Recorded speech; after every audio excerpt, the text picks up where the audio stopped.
Hello and welcome to the Wild Woman Business Interview. I'm your host, Anna Sylvester, and this week I'm interviewing Kim Cullen, a social media manager, founder of Design to Network, and the creator of the Facebook group Social Media Business Tips, Tricks and Support with Kim.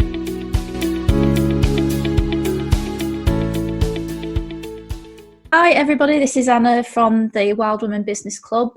And today I'm with Kim Cullen, who's a social media manager. Kim says she's social media savvy during the day and a regular tired mum at night. Kim has a proven track record of helping build strong brands across Facebook and LinkedIn. So welcome, Kim. How are you? Hi, thanks for having me. Oh, thanks for coming. No, it's great. Thank you. Okay, so let's get straight into it, Kim. Why are Facebook groups so important when you're trying to build your business? I absolutely love Facebook groups for two reasons. For your own business, if you've got your own Facebook group with your business, you can grow the know, the like and the trust between you and your members. And on the second one is using and utilising other Facebook groups for social networking and social listening. If somebody's having some kind of struggles in other Facebook groups and you think you can help, share your value, provide all your value that you can to them. And it also helps with your own content, how you're building content up for the future, for the months to come. Because if you know what your audience is looking for, you can target them audience by using content.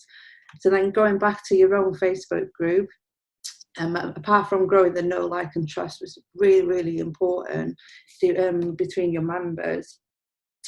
If you've got a hater, your group will stand up for you if you looked after them properly, okay? And that's a massive thing as well, because there's so many trolls and so many people who just want to get you down on social media. So if you've got a really tight-knit community behind you, they will stand up for you because they know you, they like you, and they trust you. The other thing I was going to go into, if you have something to sell, your group trusts you enough, they'll buy it. They know that if you've managed to look after them properly. You also give your audience that opportunity to establish and grow their relationships between themselves.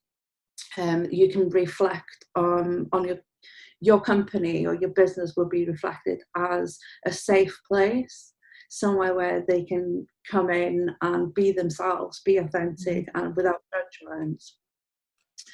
The other thing I really, really like about Facebook groups, especially your own Facebook group, although this will work with other people's Facebook groups, you just need to check with admin if it's okay, is to receive immediate feedback, especially from polls. It's honest feedback as well.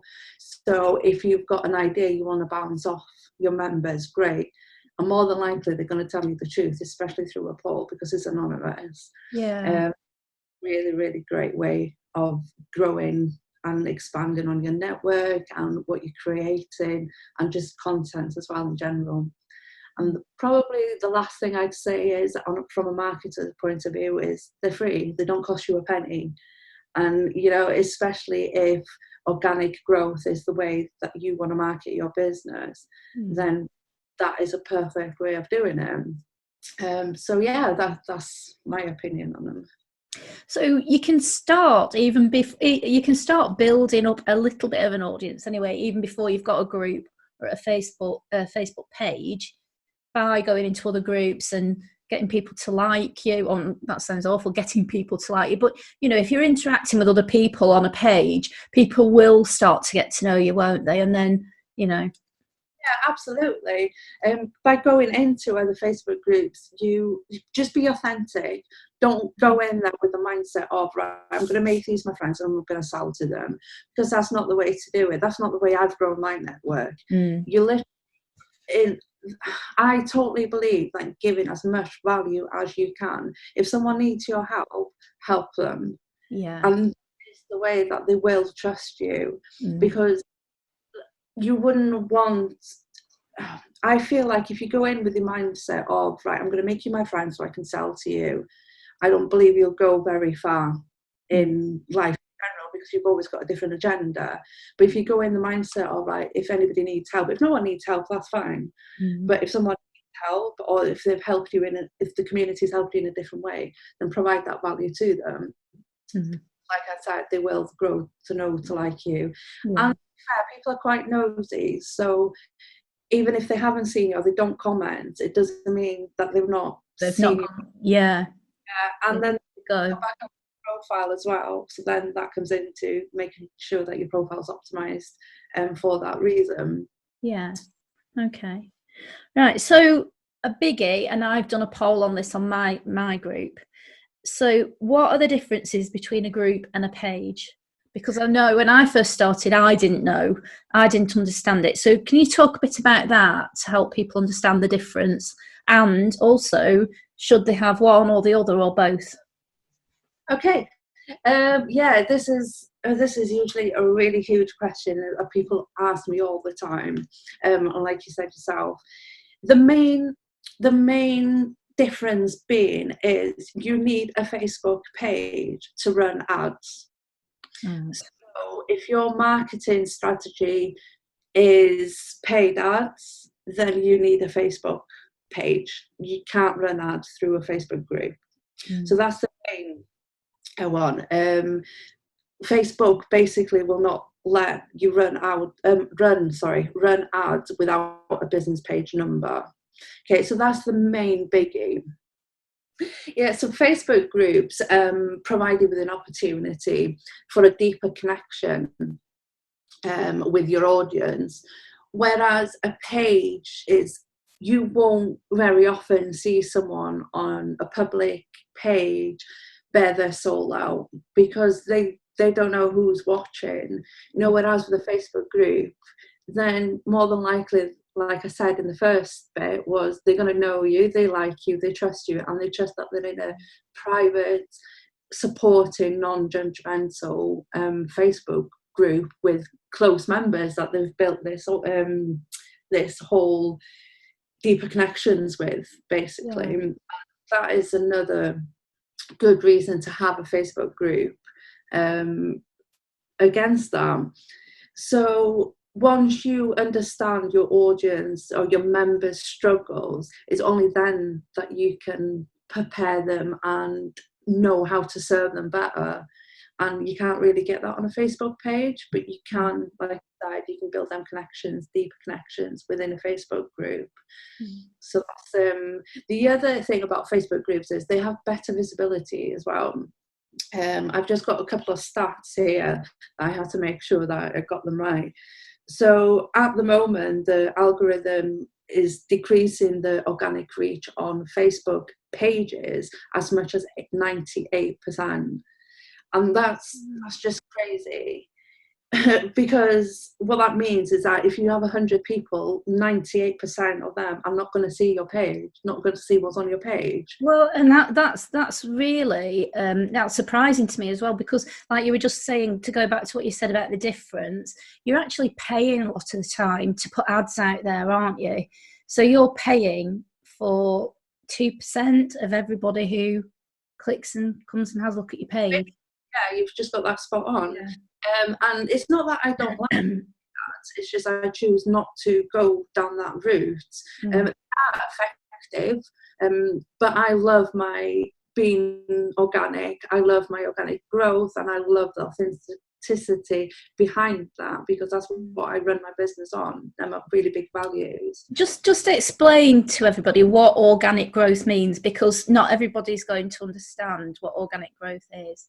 Okay, this is the way I explain it, is not using any paid advertising and doing everything by hand. That is probably the easiest way to explain that. And that's how I started my business, was by genuinely trying to help people, network with people, until I found out I was doing more of that than on my first MLM business I was running. And that's why I grew really, really into this organic growth and genuinely helping people, genuinely making connections. They friend requested me, not to pitch me or anything, but generally to be my friend, and that was really nice. And then I started realizing, yeah, hang on a minute, it doesn't cost any money either. And that's how I totally believe, if you grow either your Facebook page or your Facebook group or your business on authenticity, I can't even say that word, sorry, organically, then they'll stay with you for the rest of their lives. And that is quite important. Well, to me, that's very important. You shouldn't be someone different. I'm really transparent across all my platforms. I just don't think you should be someone else just because you're on social media. No, and I think that's a excuse me, that's a good point, in that, you know, you've grown your membership with people who genuinely like you and you genuinely served and helped them. And then you get other groups that have got a massive following, but it's either through paid advertising or fancy sales and marketing. And you have to ask, what would you rather have, a smaller group of really engaged members, or people who just, you know, come in and go and just maybe click on the old photograph or image that you put up or something like that. So I get that about growing authentically and organic. And something I say quite often, and I honestly can't remember if I've heard this somewhere or if I made it up, okay, so I can't credit it because I don't know. But I'd rather have 100 followers who love me than like 1,000 who don't even know my name. Yeah. And I just think it's so important to be you and to be genuine, and I think you can go far by providing being genuine with people. Because you often see, you know, grow your group. I've got 10 ways to grow your group to, 5,000 or 10,000 followers, which is great. But does that, if those, say you have a group of 5,000 followers, if they're not liking and clicking on your things and sharing and engaging, excuse me, doesn't that affect the algorithm? Or is that just something I've heard and not understood?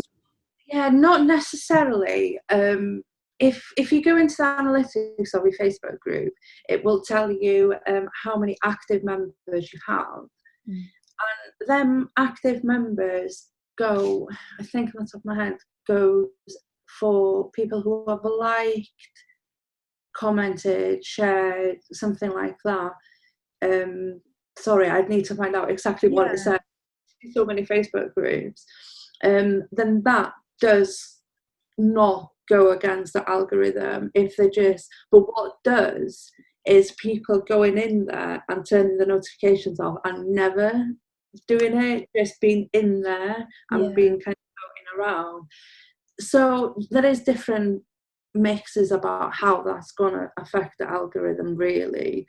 But yeah, so I can't really say masses on that.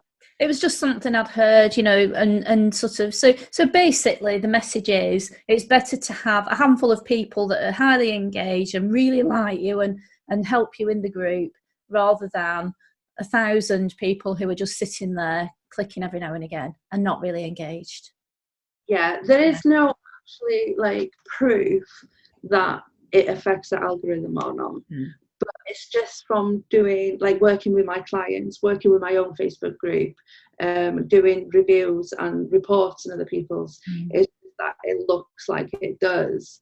So yeah, but I understand as well that it takes a lot of time and it's really hard to get your Facebook group up, especially if you're running a business.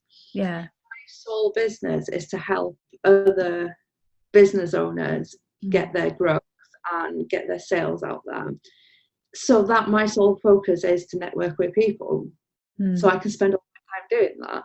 Whereas if you, like yourself, you're running a business, you need a Facebook group. I mean, like, how do you balance your time? And I understand that, but it's still nevertheless is something that you need to do. You need to build the like and the trust between your members, or they're just going to sit there. Yeah, well, it's like anything, even high street. You come to like a brand, don't you? And you just head straight for that place. So, Okay, so something that I'm really interested in at the minute, because I'm just starting to move into this.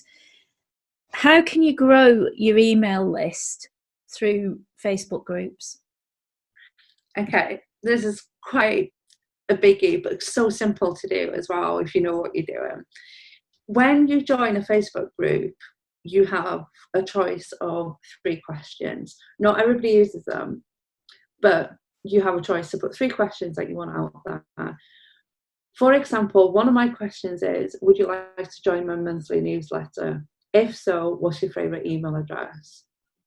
Wow. Okay, so what's your best email address? So then if they have the choice to say, oh yes please, I want to join in your mail list, or no thank you, then they just won't put their email address, which is absolutely fine as well. Not everybody's going to do it, but the people who do it obviously want to know more about you and your business, so do that. So that's a really, really great way of growing your email list, just basically on autopilot. So all you need to do is just move them onto a document and then put them in your list. Just make sure you nurture them when you do get round to sending them emails. Make sure you nurture them, give them value. The other good way of doing it, which I use quite often, is you make use of the welcome new members. When you get new members, make use of it, welcome them, they're there for a reason, be nice with them, welcome to my group, tell them what it's all about. You can even tell them the rules again. But what I found was, if you give them value again, but in exchange for something, so in exchange for an email address, so that would be known as a lead magnet or an opt-in, and that's a really good way of building your list up that way as well. And again, it's all organic, you're not paying to do that. I've actually seen that on your group, and I thought, gosh, that's a really good way of doing it. So what I'll do at the end of this, I'll pop your group in, and people can go and have a look at that, because it's a really good example of putting a lead magnet in. Because I thought, wow, what a brilliant idea! And this is what's happened this morning. I've started, thinking about ways to capture people's email addresses. So you actually put in the welcome, because in your group it says, doesn't it, you've got so many members, send them a message, so a post, so you can do a post, and that is where you put your lead magnet in. Yeah, I basically just press on write on post, and if it says you've got 100 new members, okay, which it probably won't ever get to, if you're doing it organically, it probably will never get to 100 members every week that quick. But you basically click on it, write and post, welcome new members, hope you enjoy it here, like you said yourself. And then if you want to at the moment, I'm really enjoying, people are really enjoying my Instagram story templates, like how to get that. And they just say, if you want them, come and get them, because they're not stupid. They know that you're going to ask them for the email address, so they have the choice to say no. And you're not doing anything wrong. And if they decide to go for it, then I've got emotion, I've got a nurturing sequence in motion, and I also send a monthly newsletter, which I am going to try to be sending weekly soon.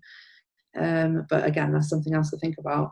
So it's easy, it's truthful, it's organic, and you don't need to pay for it, and it's just it's autopilot basically. So it's a really good idea. So that's 2 ways. So on the initial questions when they join the group, you put the email address in and ask them, would you like to receive whatever? Is that the lead magnet, or is it just, would you like the newsletter? What would you put in that question there? I personally put, would you like to find out more about any offers? I can't remember what the exact wording is. Or would you basically want to be on my monthly newsletter list? And it's no fluff, it's just cool stuff to grow your business, because that's all it is. And then obviously they get put in the list. That's more to do with email marketing, which drives me a bit crazy, if I'm honest. And then they get a newsletter, and then they have the option to unsubscribe if they want to. But you can also put your lead magnet in there as well. If you've Okay.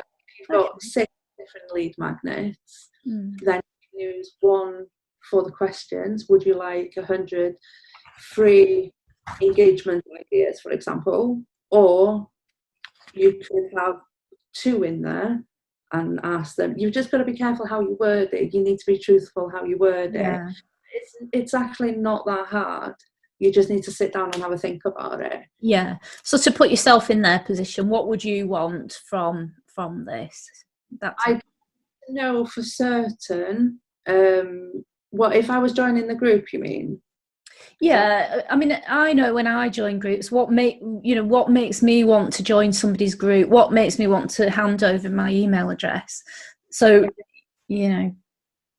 Personally, I want something in return. I mean something cool, something I've not seen anywhere else. And that, again, it would, your audience, why are they there? If they're there just, for example, for health and wellness, give them something to do with health and wellness. Don't give them something in the microwave. You need to just make sure that you're speaking to your ideal audience, which then comes into who's your ideal audience, where are they, and what age are they, and all this and that. But yeah, personally, I won't hand my email address over unless it's something really, really super cool and something quite unique.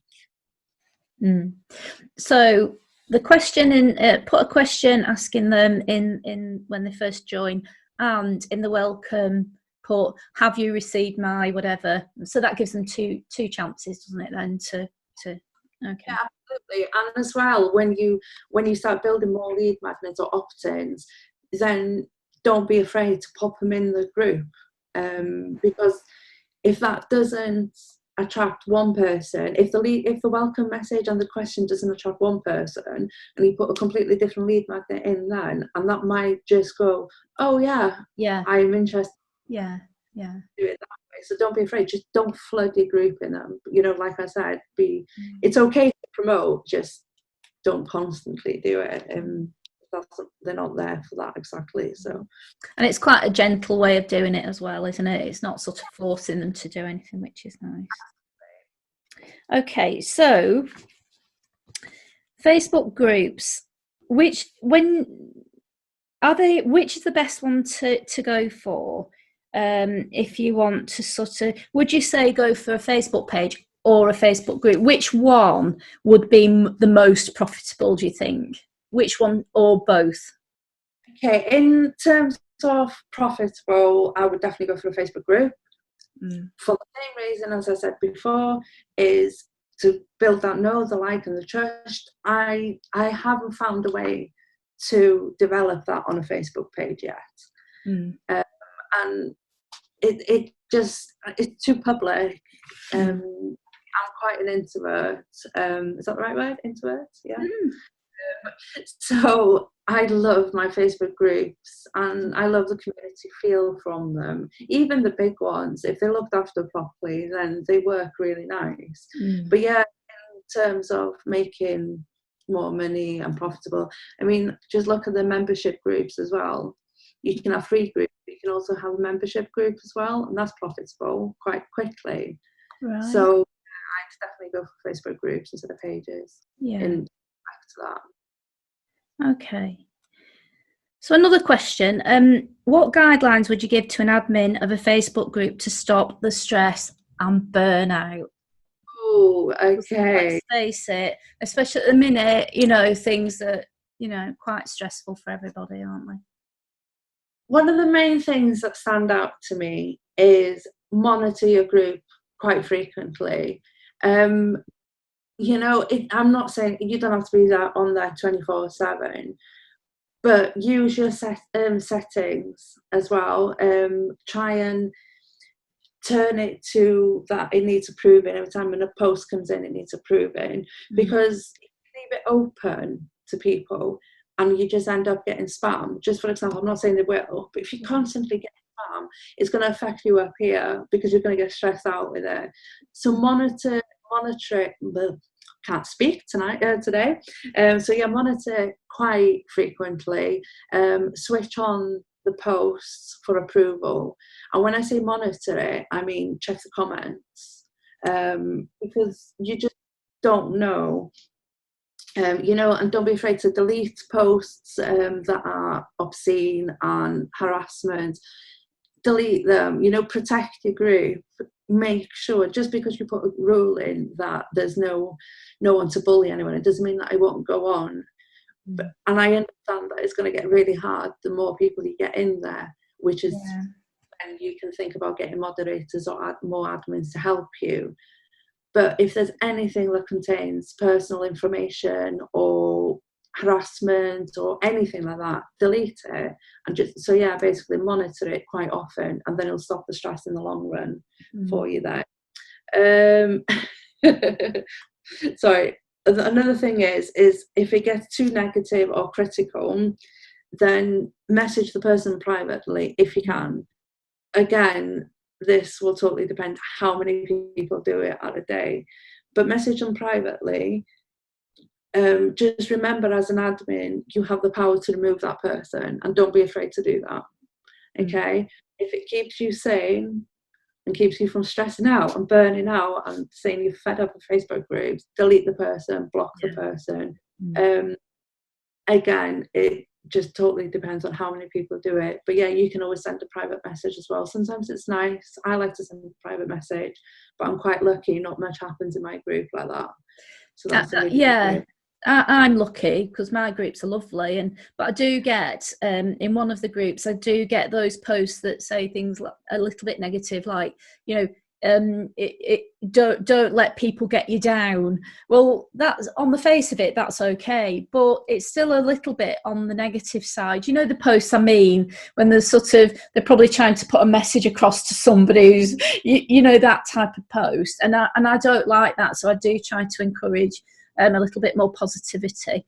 So I do understand that, and I personally then say to them, look, I know it's nice, it's a nice image and everything, the quote's okay, but it is a little bit on the negative side, and it's going to bring people down, because what happens when that negative post goes, everybody piles on, don't they? Well, you don't want that in your group, do you?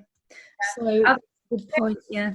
You as an admin, as an owner, or as a founder of that group, it's ultimately down to you what you want in that group. If you want a group full of negativity, that's absolutely fine. If you thrive off that, you're not going to go far. But if that's what you want, that's what you want. It's your group. So absolutely, it just all comes down to what you want and what you want from your group. The other thing that you've just hit on now actually is encouraging conversation. Don't make it all about your business, even though that's what it's about, but don't make it all about your business. Provide value, provide engaging content, ask questions, and trust me, that will help alleviate the stress that will come from your head, because people are getting on with conversation. You don't need to be there 7. And again, that builds the know, the like, and the trust between you and your members. So that's a really good way of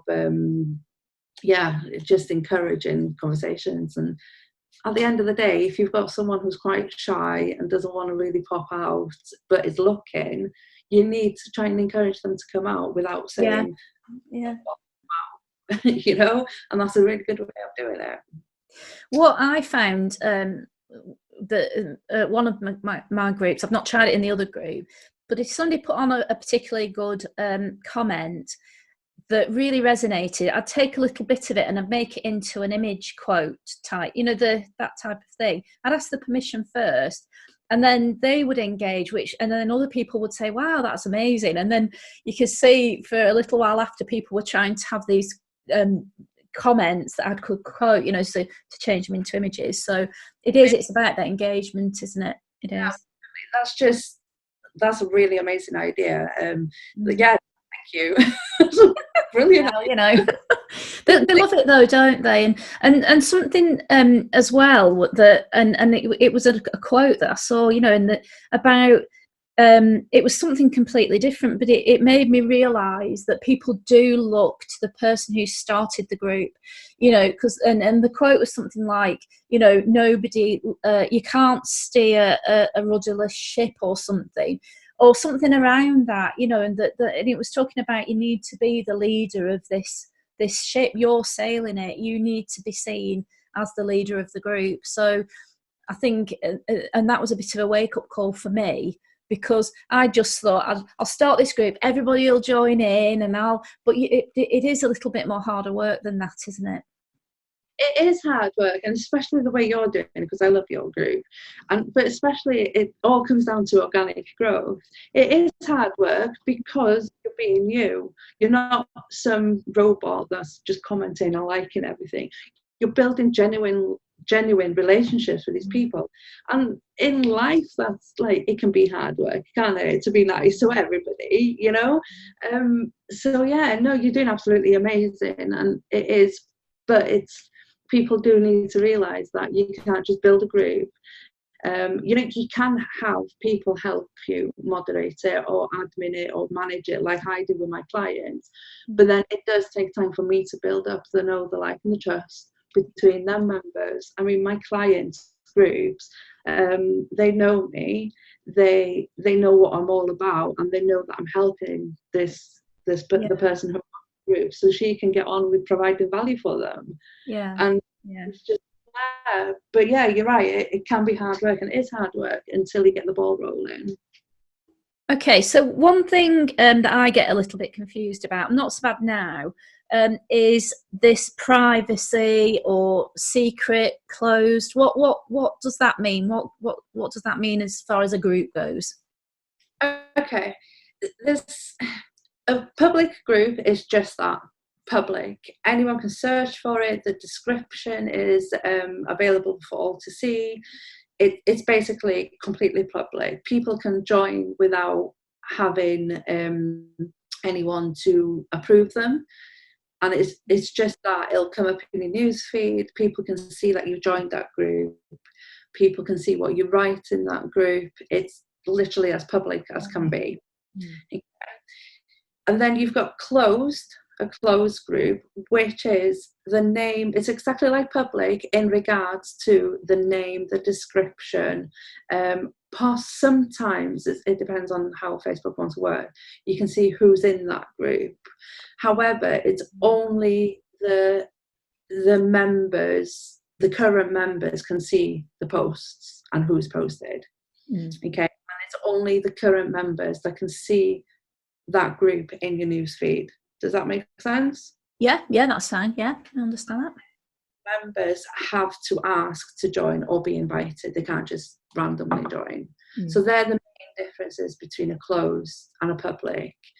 So then you've got secret, which is basically still that is completely secret. You can't search for the group. You can't see who's in it. You can't see any posts. You basically, it doesn't exist. It's like completely secret. However, if you were a current member of that group and now you're out, you can still search for it. Right. Okay. Right. Something. Yeah. Again, you still need to be accepted into it, and you can't see anything, but you can search for it. So that's the main difference. So yeah, I think I covered the main differences between the three privacy settings. Right. So what for a group such as ours, what's, you know, some where you maybe just want to invite people who've come to your page and liked your page, and then you want to invite them to come into your group, what sort of group then would be the best, do you think? Okay, well, I like a closed group because my group is closed. People can search for me, which is what I want, and that's how I grow my group. It might be the same for you. If you want people to be able to find you, then a closed group is really good, but you're also protecting your members because no one can see what they've posted. It's literally the people inside a group, and that will build the know, the like and the trust because you're protecting them. You know, it's really important to remember to protect your members. You know, if it's a private group, well, if it is a private group, like you've got a private group, I've got a private group, and it's just really important to like I said, to protect them. You know, think twice about sending a screenshot about something. to someone else, Yeah. obviously. But yeah, I just think it's really important to protect your group members. Yeah, because you can't in my groups, and I think yours, you can't share anything. There's no share button there. You can like and comment and things, but you can't share it. So Yeah, and I think it's important to tell your members that as well within the rules. That it's not just you; they need to protect their community as well. Don't be screenshotting something and sending it to someone else, because it's just rude and it's horrible. And if someone's struggling, then yeah, they need the group more than anything in the community. So yeah, it's really important. Yeah, so always ask permission for anything. Okay, so what is a really simple strategy? Okay, for a group, okay, your main focus is to get that engagement up. Okay, so because with the engagement, you can build, and I keep saying this and I sound like a broken record, but you build the know, the like, and the trust through the engagement. So let me start from the beginning. Make sure the group is ready for your members, for starters on it, especially if it's a new group. The name, the cover image, the description all play a part in the longer term strategy. Okay. So if you consider using themes as well, people tend to like a good theme. So for example, Mondays could be, I use Mix and Mingle. These are all searchable, so it should be, if not, you can always come to me and ask me. That gives them the opportunity, that provides value to them. It doesn't necessarily have to be a big long post. There you go, that's value. For another example is Share Your Business Friday. I don't know, I'm just making things up in my head. Yeah.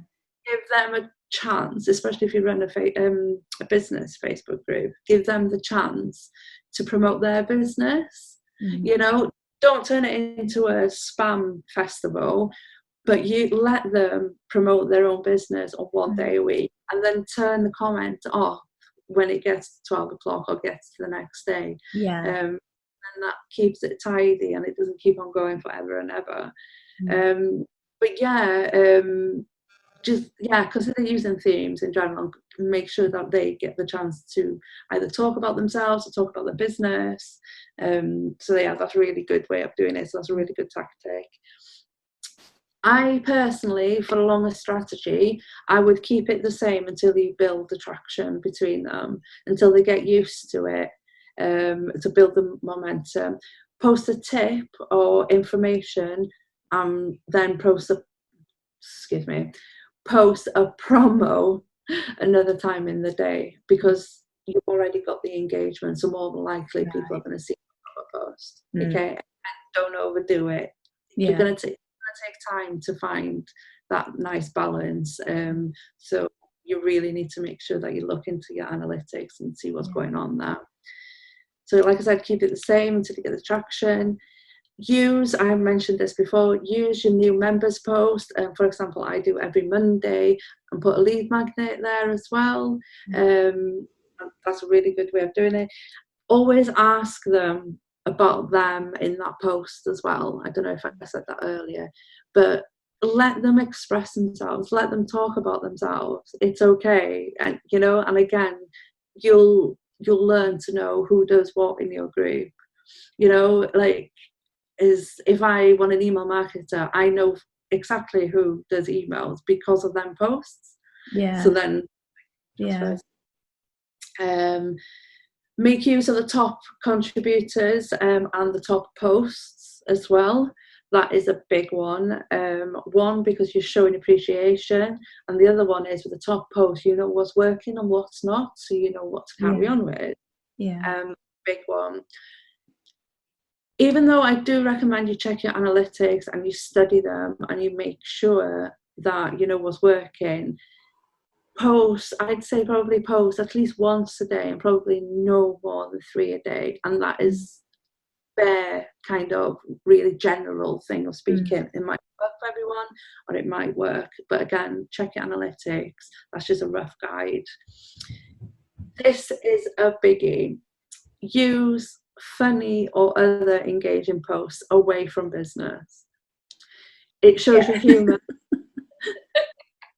Just to lighten the load a little bit, isn't it? Yes, Yeah. it is, because you don't want your group to be, even if you have a serious business. I know everybody's got a serious business, but even if you have something that you feel like you can't be funny in, there's a way around it. There's a way to do it. Do it with taste. Yeah. Okay. But yeah, it's so important to just come away from business and ask a silly question. I probably can't think of anything on the top of my head now, which is typical. No, but I get what you mean, because if you can, it's all about this being authentic and being you in your group, because that way you're going to attract the people who like you. And if you're really business focused and you never move away from that, everybody else can be business focused, but they can have a sense of humour as well, can't they? And you can have a bit of a laugh and yeah. You get some of your personality in that. You have to, and plus that's how you're going to know if they like you, what they don't. And at the end of the day, if they don't, you're given the opportunity to leave the group. Exactly. But yeah, that's a really good way of looking at it, and it's a good way of getting engagement up. There is a small little trick that I've learned along the way as well over the time I've been doing it, is that answer any comments quite promptly, like quite quickly, within the first few minutes. I say within the first 3 minutes, if you can. Nothing's going to happen if you don't. Okay. But then leave it. Then don't answer nothing, unless I wouldn't recommend this if it's really important question though. Okay, just to if it's something really important, they need an answer now, then go for it. But if not, leave it for an hour or so, and then go back to it, because then it just bumps that up and more people are going to see it. Right. Okay. Does that make sense? It does, because now, because the other day I saw you'd put bumped on one of your posts, and I thought, what's she mean bumped? Well, now it's clicked, because as soon as you comment on it, it's going to bring it back up into people's feeds, isn't it? Yeah. Okay. Exactly that. Yeah. And the other thing is, obviously, if you don't get any comments at all, but you really want someone to see it, leave it about an hour and then put a GIF or a GIF or whatever people say, an image or something, or a dot, just to bring it back up to the news feed. And then people just see it in general. So yeah, they're the main tips about running a Facebook group and strategy. Yeah. That's fabulous. You're just giving so much value to people through this interview. So if people wanted to speak to you a bit more, because I know I've spoken to you about analytics, and I mean, you showed me so much about analytics that I didn't even know, but it's really helped with engagement in my group. It's helped me to know when to post and what times, which I didn't know that even existed. But now I know that sort of a certain day of the week at a certain time is the best time to post. So if people would want to get in touch with you, where would they get in touch with you? And we'll put it in the comments below, but if you'd just like to let people know about your group. Well, I'm always in my group. I absolutely adore my group. Facebook is my baby, so if I recommend that you message me on Facebook. You can private message me, no problem at all, or you can pop into my groups, social media business tips and tricks with Kim, which is quite a long one, but it's quite searchable, as you'll notice. Or pop over to my group. There's tons of information in there that you might find useful.